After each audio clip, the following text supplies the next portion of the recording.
व्हीएसआर भाजपशी संबंधित कंपनी आहे, भाजपच्या व्यक्तीची कंपनीमध्ये गुंतवणूक आहे असा गंभीर आरोप खासदार संजय राऊतांनी केलाय।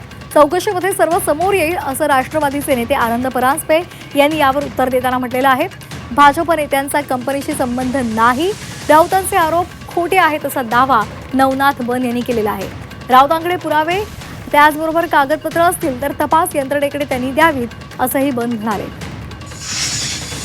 हे मला वाटतं पहिल्याच दिवशीच सांगितलेलं आहे की या कंपनीमध्ये कोणाची बेनामी गुंतवणूक आहे एका प्रमुख भाजपशी संबंधित व्यक्तीशी ते शोधलं पाहिजे।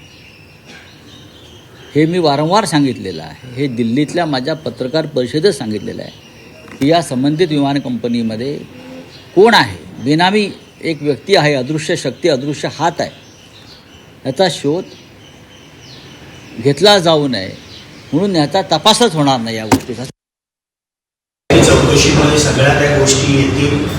विमानामध्ये व्हीएसआरनी जो लॉगबुक असतं याच्यामध्ये कशा प्रकारे इंजिन मेंटेनन्स केला जात होता, विमानाचा मेंटेनन्स केला जात होता, विमान उडण्यासाठी योग्य होतो की नव्हतं, हे सगळी चौकशी केली आणि ही चौकशी झालीच पाहिजे। महाराष्ट्राच्या जनतेने माननीय अजितदादांना जे गमावलेलं आहे हे जाणण्याचा अधिकार महाराष्ट्रातल्या जनतेला आहे।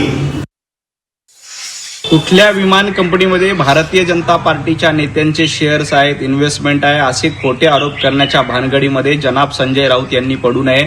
त्यांच्याकडे पुरावे असतील तर सक्षम यंत्रणांकडे, तपास यंत्रणांकडे त्याबद्दलचे पुरावे द्यावे आणि त्याबद्दलचे कागदपत्र सादर करावे। विनाकारण हवेत बाण सोडणं, हवेत येऊन सकाळी गांजा पिऊन बडबड करणं हा संजय राऊतांचा धंदा झालाय।